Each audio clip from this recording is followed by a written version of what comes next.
Hello everyone, welcome back to Sawyer Studios, and I am doing another info video on Lego, specifically with the financial side of Lego. First off, if you haven't already checked out my newest video where I combined the two Republic fighter tanks from 2017 and 2022 into an epic fighter tank over here. It's kind of hard to see in the video, but you should check out that video because I think it turned out pretty sick.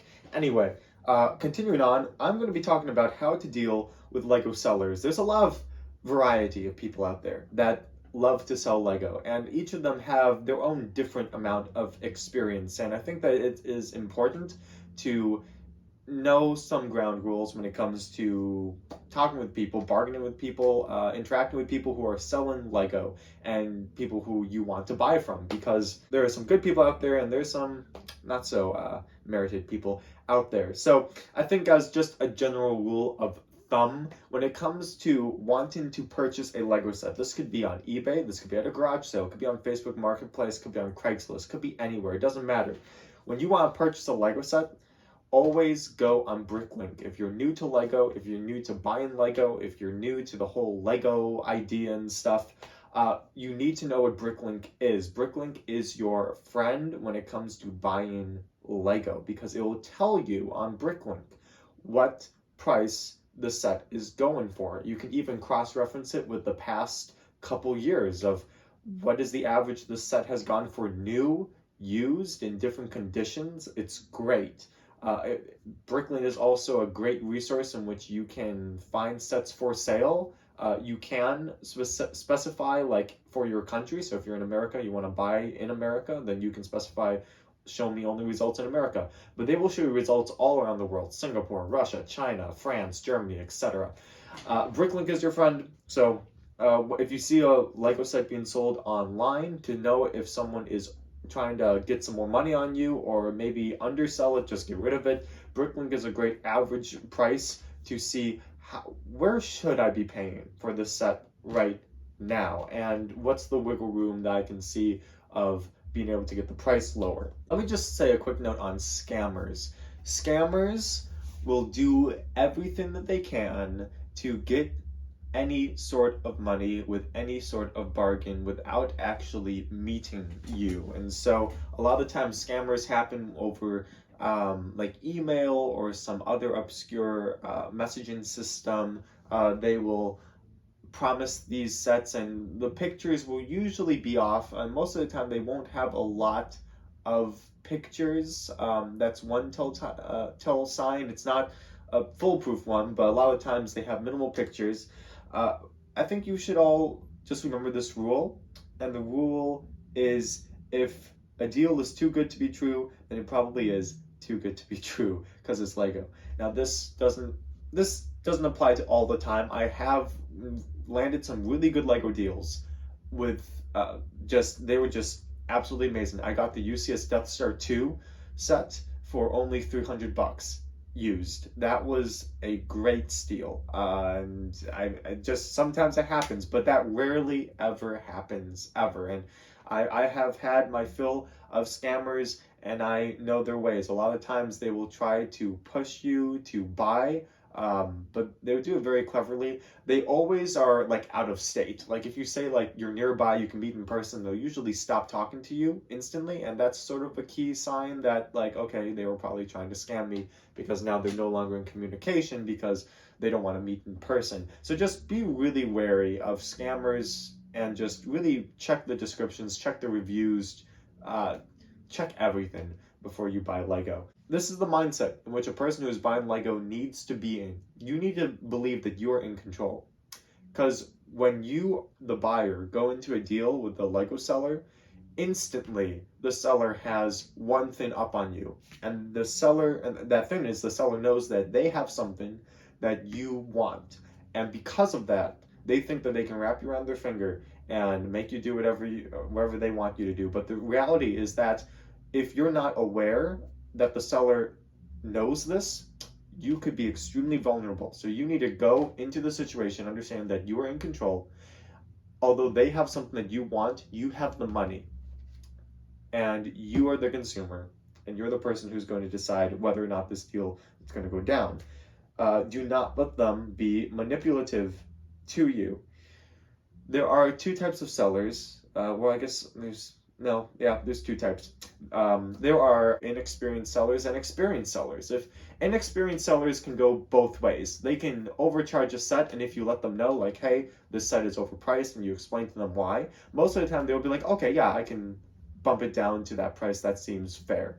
And if they are underselling the set, I do this. You don't have to do this. I think it's sort of like just this just like a rule that's not really set. It's just etiquette. It's Lego buyer's etiquette. If someone is underselling a set, I will let them know, like, hey, you really should be selling this for at least this much. Like, I'd be willing to pay twice as this or 3 times as much. And a lot of the times, they're just trying to get rid of their set. And that's because, like, they haven't done research on it. They just want to get rid of it. They just chose a price. It happens to be under. Most of the time, I will say, when I say that to someone, they'll be like, oh, well, you can still have it for that price. I just want to get rid of it. There's been a couple times where people have been like, oh, thank you for telling me. I will ask for a little bit more money. It kind of just, it's fair. I wouldn't want someone doing that to me if I was trying to sell something and I was unaware, and I wouldn't want someone to purposely rip me off knowing that I could sell it for a lot more. So I think that's just some buyer-sell etiquette that we should all adhere to. You don't have to, but I think it's good rule of thumb. The experienced ones will always racket the price either right at average or at the high end of average if you're using BRICKLINK, or above. And they will try to manipulate you in a couple ways. One, they know that you want the product, and so they'll, if you try to lower the price, they'll say something like, oh, I'll wait to see if someone else matches this price. And the unfortunate thing is, someone might actually snatch the price that they are trying to sell it at because they're just uneducated, they're unaware that it's a bad deal, anything like that. Or maybe they're in a hurry and they just don't care that it's overpriced. And so there is an element of risk, which is the second rule of thumb. You need to remember that you don't need it. If there is something that's being sold, you don't need it. Something that I needed to tell myself a lot is that a good deal doesn't just come in a blue moon. Good deals happen all the time. It's just a lot of the times when we get in that mindset of like, I want to find the set, and you find a good deal and you're like, oh, this is the deal to end all deals. Like, I'm never going to find a deal as this good in my entire life. That's so false. That's what gets you to pay insane amounts of money for something that shouldn't be paid for, is the mindset of, I'll never find this deal again, or I'll never find a person who's willing to sell this again. Trust me, you will. It might take a year, but you will. There's 365 days in a year. There are millions of people in America that have Lego, and I'm sure, and the product is out there in quantity. And so it's okay.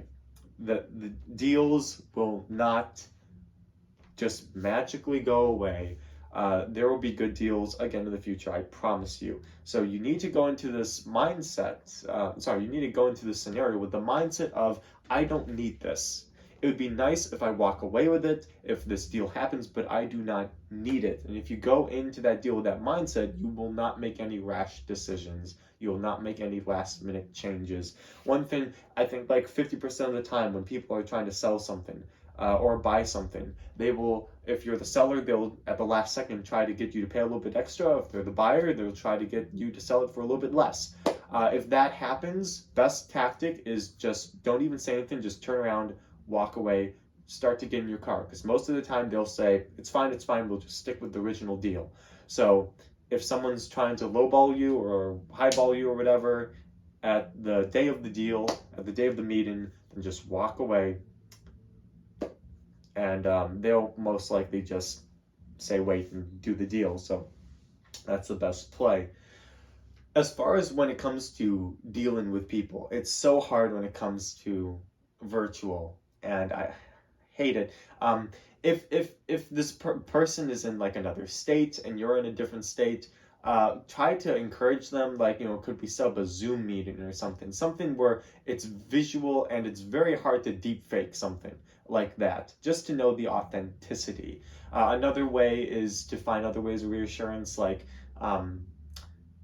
the past, like, do they have past sales? Are people happy? Do they have really good reviews? Do they have good ratings? Whenever I sell something on Facebook Marketplace and people ask me, like, because I don't sell stuff all the time, I don't always sell it on Facebook Marketplace, so I don't have like the best record. I'm not like a Lego seller or a scalper. I don't do that, so I don't have a lot of history. When people ask me or like point out like, hey, you don't have a lot of history, I'll just tell them like, I have a YouTube channel, you can go check me out on there. I'm actually like, I have a video up there talking about the set that I'm trying to sell, go for it. And so that usually gives them confidence, and that's a good confidence booster. I will always try to meet the person in person, just because you can examine the product when you're in person. You can also see, I mean, of course, people can act, but you can sort of get a read of the personality, the character, the demeanor off of the seller, and then you can look at the set. Was it all good in the pictures? Know what to look for. If you're buying a sealed set, make sure the tape is actually sealed. Make sure it's not retaped. If you're buying a used set, make sure that you have their contact information. If there are any pieces missing, ask them if you can return the set. If they say no, that doesn't mean that they're like trying to sell you something that's fake or like incomplete, but just be aware of like, what are the parameters of the deal? Are returns optional? You know, like, can I reach out to you if I find anything wrong with it, etc., etc. As far as it comes with trying to buy Lego, I know that it can be extremely addicting sometimes and time consuming. You can download all the apps from Mercari, Let Go, all that stuff, and just scroll through it like all day, day after day, day after day, just scrolling, trying to find a good deal. And I used to be that person. Used to just be trying to find the next great Lego deal and all that stuff. And let me tell you, it's a time grinder and a money grabber. Both are things that are valuable that you won't get back again. So I leave with this. I hope that this video has helped you all be enlightened a little bit about how to deal with people who are trying to sell Lego. Different ways on how to deal with that.